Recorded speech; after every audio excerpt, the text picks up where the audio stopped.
Good afternoon, everyone, and welcome back to USTA Florida's Here to Serve podcast.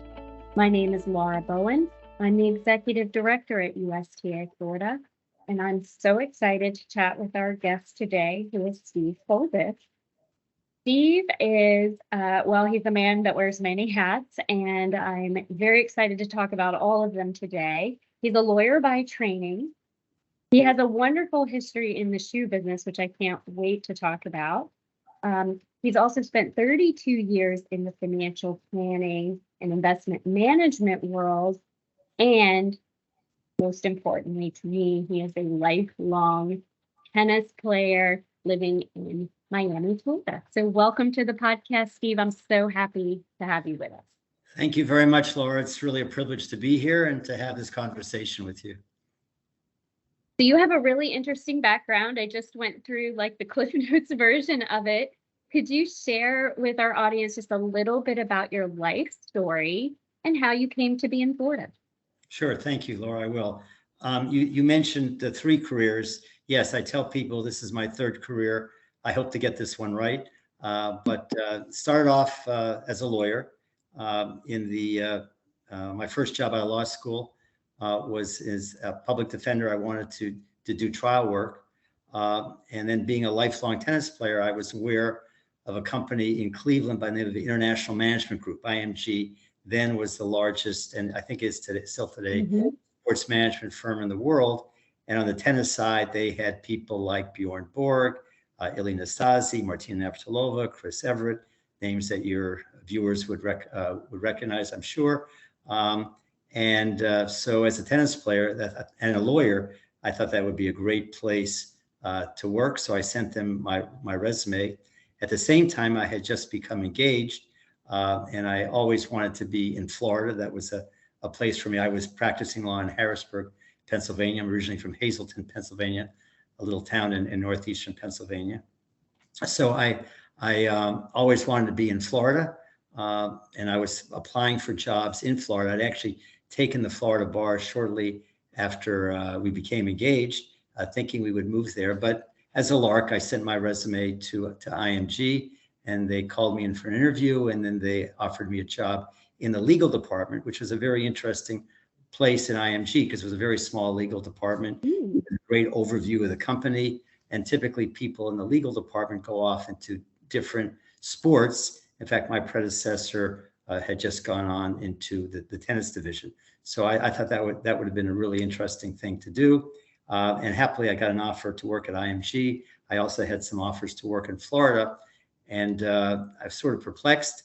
I had told my wife when I proposed that I was going to take the Florida bar, presumably moving to Florida. And so when I got the offer to go to IMG, I had a conversation with her. We're married now 47 years, so she handled it pretty well, but she said it went well for you. So when we had the conversation, I said, honey, what do you think? Miami, which is where I wanted to be, or Cleveland? And she said 2 words, Laura, that she's never said since. And those 2 words were, you decide. So, for better or for worse, we moved to Cleveland, which was, tough place to live, particularly during that winter where I think every day seemed like it was below 0. But it was a great job and great people. As a matter of fact, we're going to a wedding of one of my colleagues in early July who had a career at IMG and now retired. But it was a great place to work. And, but for circumstances, I was very happy thinking about having a career there. But to go further, at that time, after being at IMG for really not even a year, my father, who was a shoe manufacturer and was actually a successful manufacturer, making inexpensive sneakers for mass merchandisers, became terminally ill with cancer. And the business, like many domestic shoe manufacturing businesses, was getting clobbered by import competition, not yet from China. It was at that time Taiwan, Korea, and some from Hong Kong. And shoe factories were going out of business, just dropping like flies. His was under great pressure. And then, of course, he became ill and was no longer able to be involved in the business, and there really was no successor. So it was sort of a life decision. Yogi Berra used to say, when you come to the fork in the road, take it. So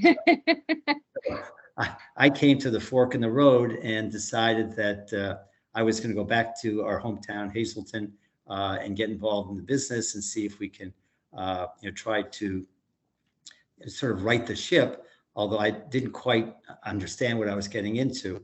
And that's what we did. So this is now 1977, made the move back to Hazleton, Pennsylvania, married about a year. So it was a really big change. And the short story on that, and I'll try to make it short, is that import competition continued to clobber us. The bank that we were doing business with realized that the founder was no longer there, and they had this young kid who really didn't know his way around, leading the parade. And so they sent us a letter saying, we'd like you to repay the loan, which of course we couldn't do. So it was a really tough situation. And to make matters worse, my father's account manager, who had really been through thick and thin, and he was able to navigate difficult times as well as good times, actually committed suicide. So it was just a crazy time. And at that very same time, I attended my first shoe show in New York. This is now September, and there was a company there presenting. This is probably somebody that you're aware of, although you were very young, Laura, called Jordache. Remember Jordache? I loved the Jordache jeans. Oh yes, definitely. You're getting into my world now.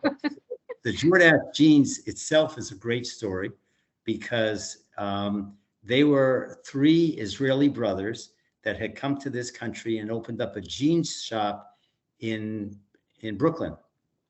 And they had an idea that they were going to go upscale, very upscale with their jeans, and they were going to do a little enhanced styling, and they did some advertising, and their jean store became very successful. And then, being entrepreneurial, they had an even bigger idea, and that was to go not only retail, but also wholesale. And they developed a really aggressive marketing campaign with these more stylized jeans. Jeans at that time were selling for $10 a pair. They took the price point to $30 a pair. And they did some unbelievably creative advertising. In fact, when you saw the advertising, all you wanted to do was buy a pair of Jordache jeans. Absolutely, 100%. You want to be a Jordache girl for sure. That's exactly right. And so they came to that shoe show with an idea of going into the shoe business as part of a brand extension from Jordache jeans. And I attended the seminar, and I was really impressed, not with what they were going to do in the shoe business, but I was really impressed at how they took a basic product, glamorized it with terms of a little high fashion styling, and then and marketed the hell out of it with some really great advertising and brand awareness. So as I was driving from New York, the shoe show, back to my home in Hazleton, my father had a little machine in the corner that was making an all plastic sandal. And had the machine since 1960. And he was making shower scuffs and beach shoes and actually for jails. He was making shower scuffs for prisoners in jails, any color you wanted, as long as it's black or white. And it was a basic foot covering, very inexpensive shower scuff. But the machine could make anything. It could make shower scuffs. Could also make high fashion footwear based upon the styling and the mold itself, which was the outline of the shoe. And as I was driving home, I said, "Crazy idea, but wouldn't it be neat to try to market this product instead of selling basic shoes, selling high fashion ladies footwear?" And the idea that I had was to try to interpret, in quotes, not knock off, but interpret in plastic, high fashion ladies footwear and bring it down to a very low price point because jellies were cheap, do it for women and for girls. And so that was the birth of jellies. And when we first went to market with that, as my dad's sneaker business was really under tremendous siege, people would say, "You're going to put plastic on ladies' feet? Are you crazy? I mean, that's just not going to work." But the nice thing about the technology, in addition to allowing us to mold anything, any kind of crazy styling, was that you could inject any kind of color, because the PVC material could be opaque, it could be translucent, hence the term jellies, because they were translucent colors, translucent blue, red, translucent clear, which was ice. Oh, I had them all, Steve. Good. So, I mean, for those listening to this podcast who are Gen Xers, we had them all. I had all the colors. They matched my outfits. And what was also very special about them is if you wore them in the summer and you were out in the sun, you got these really cool patterned lines on your feet. But I'm telling you, they were sparkly sometimes. They were. Yes, we added sparkles to it. We actually, during that period of time, there was also a craze of metallic colors. So we had gold and silver and bronze. So it was fun. We could inject any color. And I became a really big shopper. I would look not at ladies at their faces. I would look at their feet. Their feet. And I've been known to stop people and say, "Where'd you get those shoes?" One of our best styles in 1984, we were at a gathering on vacation. I think it was in South Carolina. And I absolutely fell in love with a pair that was on a lady's shoe. She told me, I went up to her. My wife was no longer embarrassed by those escapades. And I went up to her. She told me where she got it. And I called up the shoe store I got the next day. Turned out to be one of our biggest styles in 1984. So that was a passion of mine to develop the line and ultimately develop the product. And we grew. I mean, we finally did get people to pay attention. That first year, we had one machine, a capacity of 2,000 pairs a day, 25 employees, plus or minus.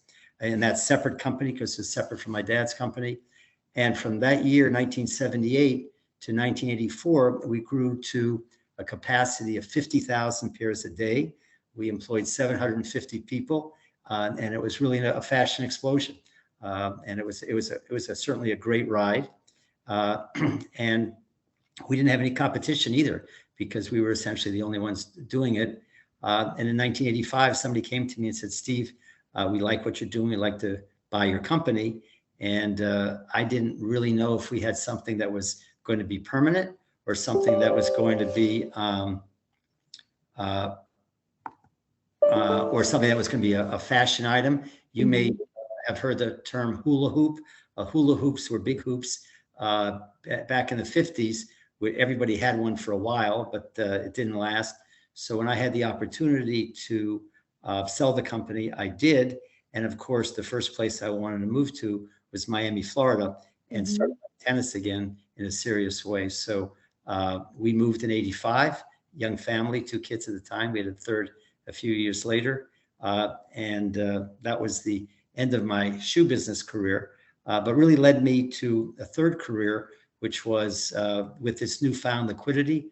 I was interested in having my money properly managed, and got together with a company and became a client of a firm, a financial advisory firm in Miami.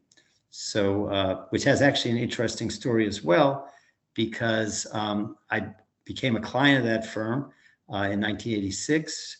And for the next 5 years, I was doing things on a consulting basis in the footwear industry. And over a lunch one day with my advisor, who was the owner of the company, founder of the company, in 1991, I was complaining about all the traveling I was doing with respect to the consulting, because the purpose of the consulting business is you have to go where your clients are, and they weren't all in Miami. So I was complaining about it, and he said something then that really changed my life. He said, "Steve, you really like this business, not the business, but you really like investing, and you're a business person, you're a lawyer. So that those 3 boxes are checked. Why don't you think about a new career, become a certified financial planner? You can do that no such thing as online, but you could do that through correspondence back then, and you can work full time if you want. And I decided to do that. So I joined the firm in 91, and 5 years later, happily was able to attract some clients and decided it was time to have my own firm. So I left in 1996 and started my own firm in Miami and became a friendly competitor of the firm that I had joined. And that story sort of had an interesting ending because we both grew pretty significantly. By 2014, I had, I guess I was managing around 600 million of clients' dollars. And that firm was around 900 million. So, both of us had prospered. And we got together and merged the two firms together in 2014. And the name of his firm was Evensky Katz. The name of my firm was Folders Financial Management. And after putting our heads together, we came up with a really creative name for our firm, which is Evensky Katz, Folders Financial Management. So we are, still at it and doing really well. Today we manage almost $3 billion. We've got about 40 people. We're located in Coral Gables, and it's worked out really well. It's a wonderful way to make a living, great relationships. And at age 74, I have no intention of slowing down simply because, number one, I wouldn't know what to do with myself, but the idea of these wonderful 30-year relationships with great people and helping them out. And, as we get older, it gets tougher. Clients get sick, they die, dealing with the spouses. It is, it's a wonderful way to be helpful. It's very satisfying. And I'm really lucky that over that lunch in 1991, Harold Evensky said, "Steve, you really like this stuff, why not join us?" And so here I am 32 years later, still in my third career. Probably this is it. I don't know if you keep playing tennis. I mean, all those studies show that tennis adds 10 years to your life, Steve. So who knows? You might be in creating the next tennis shoe or something really cool. You never know what's happening, but I'm grateful that you're in Florida. I'm grateful very much for the jelly shoe. You have no idea how much joy that brought me as a young girl who we didn't have money, and I remember my mom would just give us a fixed amount to buy like clothes with beginning of the school year, and my brother liked really expensive athletic shoes, so he'd get one pair,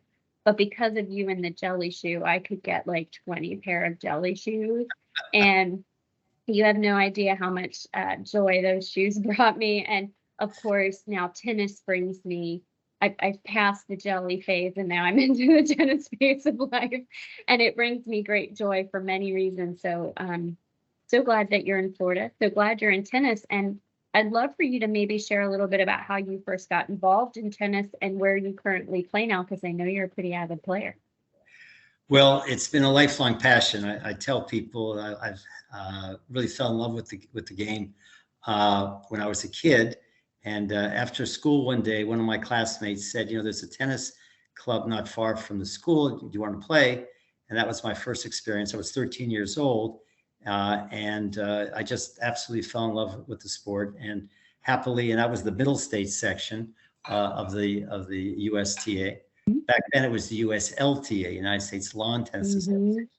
I'm dating myself, but and soon really wanted to play tournaments. And so I started playing in the juniors and played in high school. I went to college, played in college, and then wanted to continue at it, and started playing some satellite events as well. Played throughout law school. I went to law school in New Orleans, so it was a great place to continue to play tennis, and played a lot of the open events, as I said, some satellite events.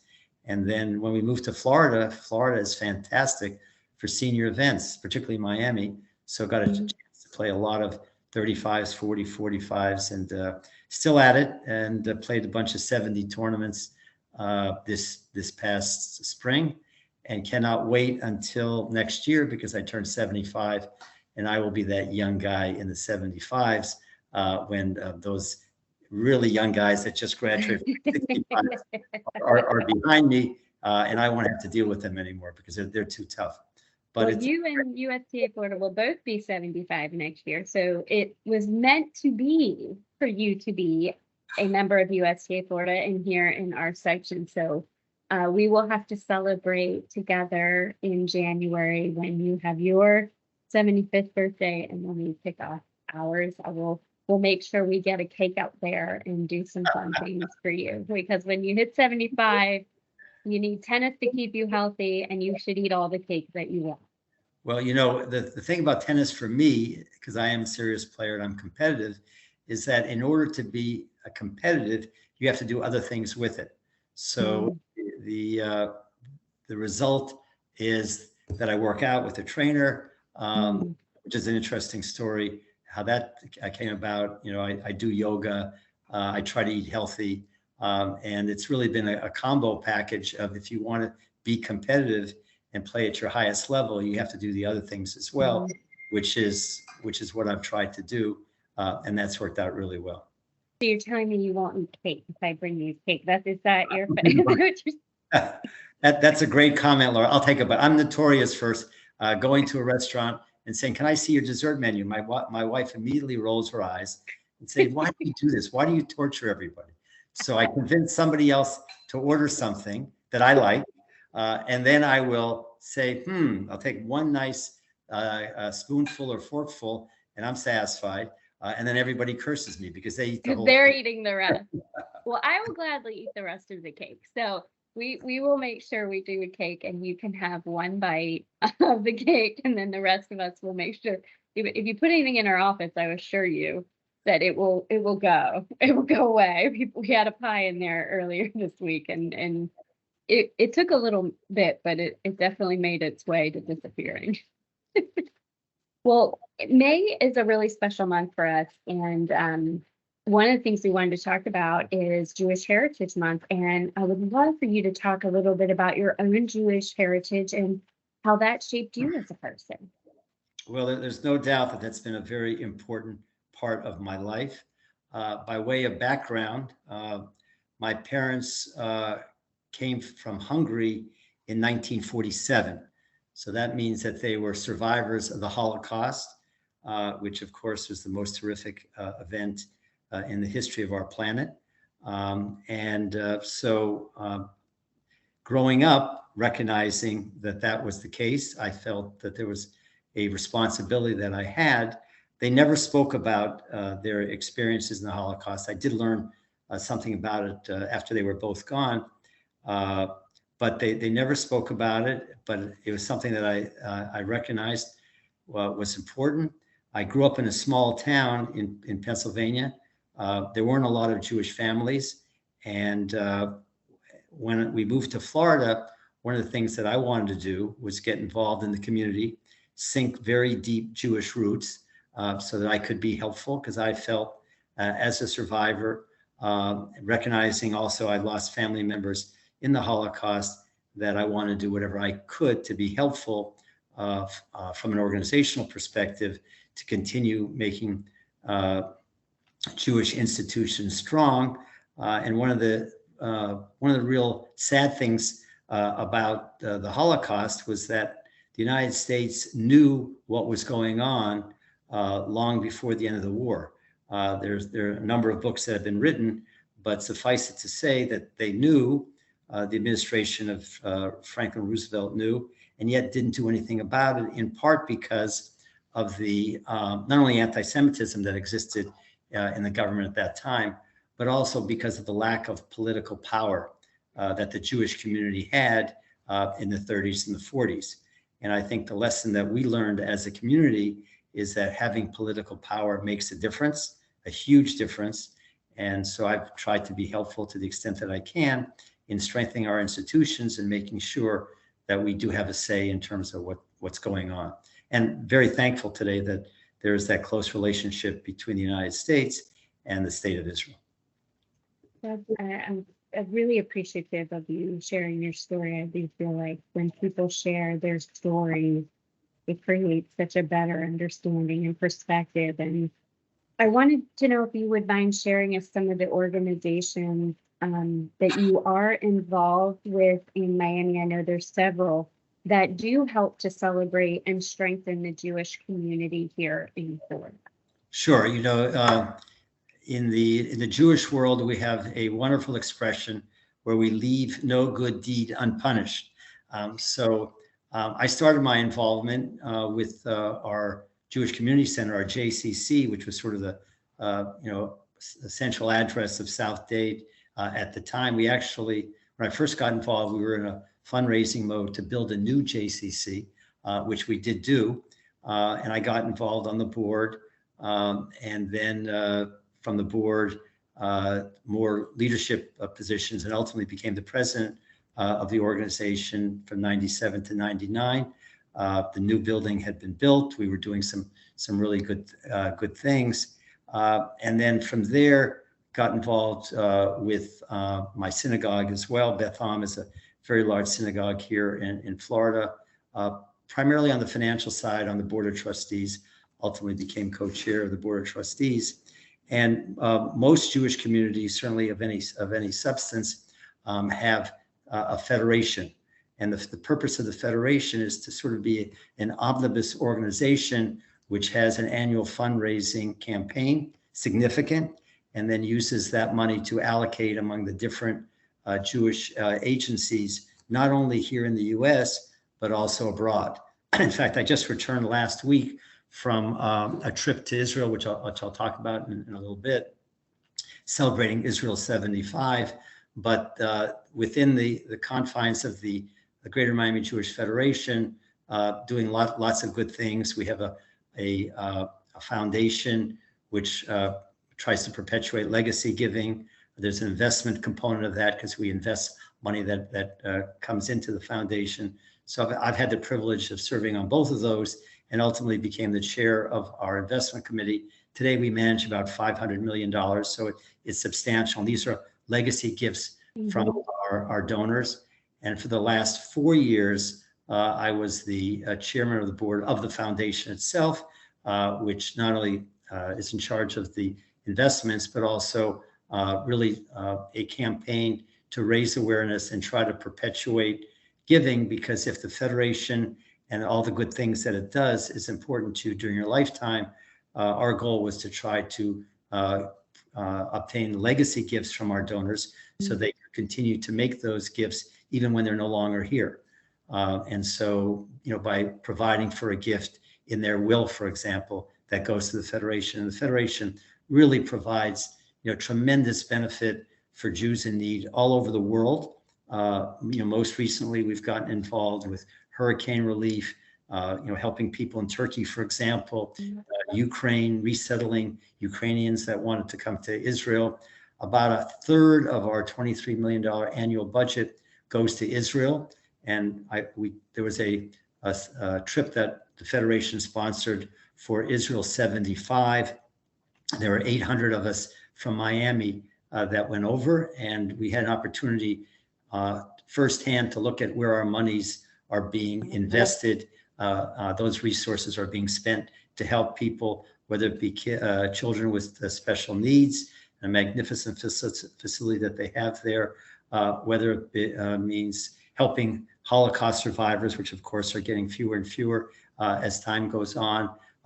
Orphanages, there's a wonderful organization called Yemen Ord that we help fund as well. So there are lots of great things that we do, and I think that people were really touched to see how the money is being spent, not only in Israel, but of course, here in Miami as well. During COVID, we were very active, helping organizations, providing food drives and the like. It's an amazing organization, and as I said, it's one that I've been very active on the board, the executive board, and of course, the leadership positions with the foundation and the investment committee. And then the other thing that's been important to me is Jewish youth, and particularly college age, because of the you end and go to leave high school, and the parental supervision of your Jewish education is suspended. So Hillels are very important. Hillels, of course, are organizations that promote Jewish life on campus. We have a large Jewish community here in Miami. So I served on the Hillel board for a number of years, and then became the treasurer of the Hillel organization, University of Miami Hillel, and then recently got off the board to take on my responsibilities as foundation chair. I guess that was 4 or 5 years ago. So lots of opportunities to get involved. And of course, you meet wonderful people who have similar values that you have. So I tell people that my first mission to Israel was in 1991. Our bus number was bus 16. And many of those people that I met on bus 16 subsequently became my best friends. We had a new bus 16 on our most recent trip. Lots of wonderful people. And so it's a terrific connection. So when I mentioned sinking deep Jewish roots, that's what really has transpired for me and my family, 3 kids, now 4 grandkids.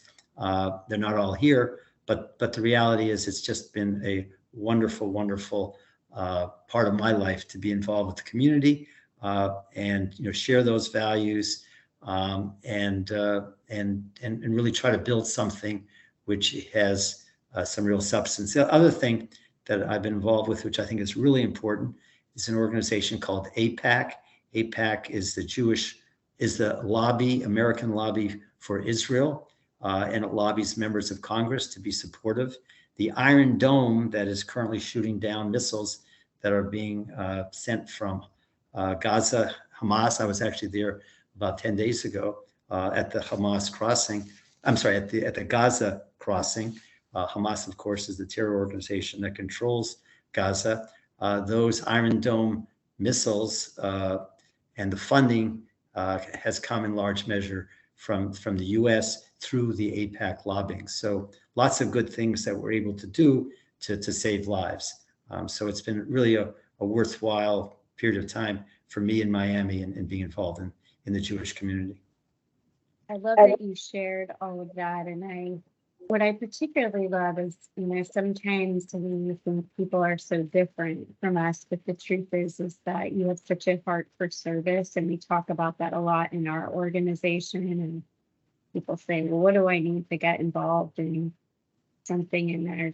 You just need to want to be of service. And I think that's threaded throughout the story and throughout the involvement that you've had and just the incredible impact that community organizations can have on those they serve personally and also in the world and making the world a better place. So thank you for sharing all of that.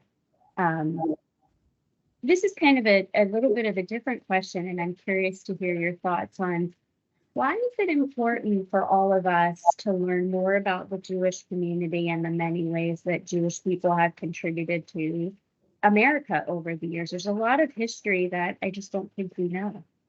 Well, it's interesting. That's a wonderful question because we are going through a period of the worst anti-Semitism in the history of the United States. And we thought that chapter closed at the end of World War II. I mean, 6 million Jews were murdered by the Nazis. And there was a hope that the lessons of the Holocaust would be learned. The State of Israel was founded shortly thereafter. The UN decided it was time for the Jewish people to have a homeland. And obviously it's been an unbelievable growth in Israel. Today there are 10 million people living in Israel. But I think to answer your question, Laura, the idea of people hating Jews, I'm not quite sure. And it's really, it's not just, from a Jewish perspective, we have racism as well, going back, which is a very, very difficult situation today. But the reality is that anti-Semitism has certainly reared its ugly head. There are many people that would want to harm us, and the incidence of anti-Semitic acts, as I said, has been greater than ever before. So understanding who we are, what we've done. We're very proud of the fact that we have more Nobel laureates per capita than anybody by far. Education is very important within the Jewish community, as it is in other communities. But clearly, we're very proud of the contributions that we've made in all different areas. Medicine being one of many. And I think it's important that, people realize that, these kinds of acts of anti-Semitism really should be stopped, and that we should unite together to try to prevent them. And if somebody does perpetrate that kind of act, then punish them, and punish them severely. And there are now laws on the books with respect to hate crimes and the like. So it's important. It's very, very important. I appreciate you saying that. And, certainly we need to continue our advocacy work in this area across the board. Tennis in some ways is a really great unifier, because what we see in Florida is, it has the ability to bring so many people together on a court in a way that's positive and people can learn. And May also happens to be National Tennis Month, which we're also celebrating. I was wondering if you could share with us some of the ways that tennis also plays a role in the Jewish community, and then vice versa. And I'm especially interested in the Maccabee Games. And because I hear about it, I'm very familiar with it from several people. Our providers go, people have played, I know you've played, and it just seems like this very, very special opportunity. And so I just really want to hear more about it and hear your perspective on it, and kind of how the Jewish community and tennis really complement each other. Well, it's interesting. I'm happy to talk about the Maccabee Games, which is a wonderful worldwide event. And just a quick history, not that I'm an expert, but I have played in five of the games. And by way of background, I think it was in the 30s where this groundswell of Jewish pride, the idea of a Jewish homeland was gaining traction. Zionism, which means love of the Jewish people, and ultimately the development of a Jewish homeland was getting more and more into play. The Balfour Declaration had been basically signed, and that was the expectation, I think, of Lord Balfour of the UK for the formation of a Jewish homeland. And so as a result of that, the idea of a Jewish Olympics was established, and they began.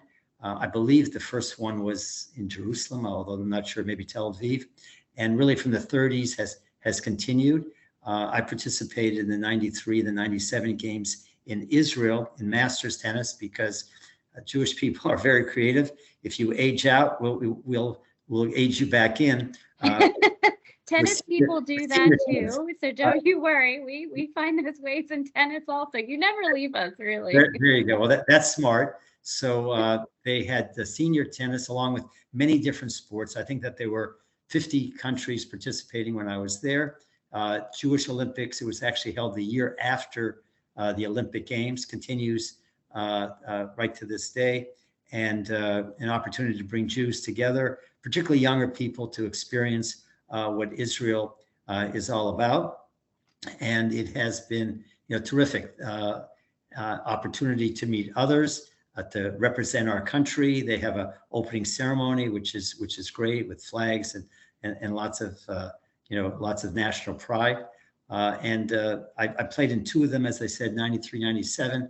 And again, being creative, the Maccabee organization also has something called the Pan American Games, which plays holds the games in Latin America in the odd years between those every 4 years. And I played in games in Chile and in Argentina. I played 3 times, and again in both open and masters event. And again, there's an element of Jewish education, Jewish pride with respect to competing in that area. So I did that on 3 separate occasions, and it was fantastic. So there's obviously that huge connection between tennis and between Jews. We've had a lot of great players along the time as well. One thing in Israel, which I'll mention because I was just there, another organization that I've been involved with is the Israel Tennis and Education Centers, and the ITEC has created a number of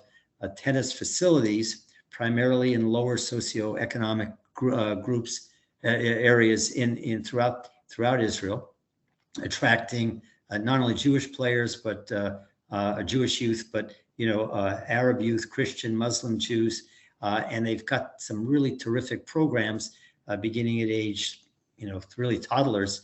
I was visiting a center in Jaffa literally a week or so ago, or 2 weeks ago, and looking at the programs for toddlers, for youth, and different components and different not only age groups but different ability levels as well. They have programs for not only disadvantaged youth but disabled youth, which is just fantastic, and it's great. I think there are 23 centers, as I mentioned. They're primarily situated in lower socioeconomic areas, and one of the interesting things is that they send a lot of the top kids come to the U.S. for scholarships. That's a nice offshoot, and I think one of the players recently won the NCAA, the men's NCAAs, who was somebody that came from Israel and was one of their top players. So, lots of good things. There's that wonderful connection, and of course, tennis courts don't know anything about somebody's background, about their religiosity, about their ethnicity. It's all about playing tennis and having fun. So that's what we do. And that's one of the things I love most about it. Are there ways that you think we, here in USTA Florida, maybe can be more inclusive of the Jewish community in our tennis programs, or is there something we should be doing more of or differently? That's a tough question. Other than not scheduling events on Rosh Hashanah and Yom Kippur. Yeah. Right. That's always a bit problematic when you try to play a tournament and there's that conflict. But I think that the FTA for me, and I've played lots and lots of FTA tournaments over the years. I still do. I love the senior circuit that you have in both the East Coast and the West Coast, named after somebody who is really a fantastic individual, fantastic player, somebody that I knew by the name of Larry Turville. And the Larry Turville circuit for senior players is wonderful. I think that, the FTA continues to, offer the ability to play events, and whether it be age group or level of play. It's great. I really admire what the FTA does, and it's great getting to know you, Laura, because I think what the FTA does is provide a really great, experience for tennis players and organization that tennis players can really continue to do something they love. And of course, tennis is a sport for your entire lifetime. Mm-hmm. So I started at 13, I'm 74. I'm still at it, and hopefully that will continue.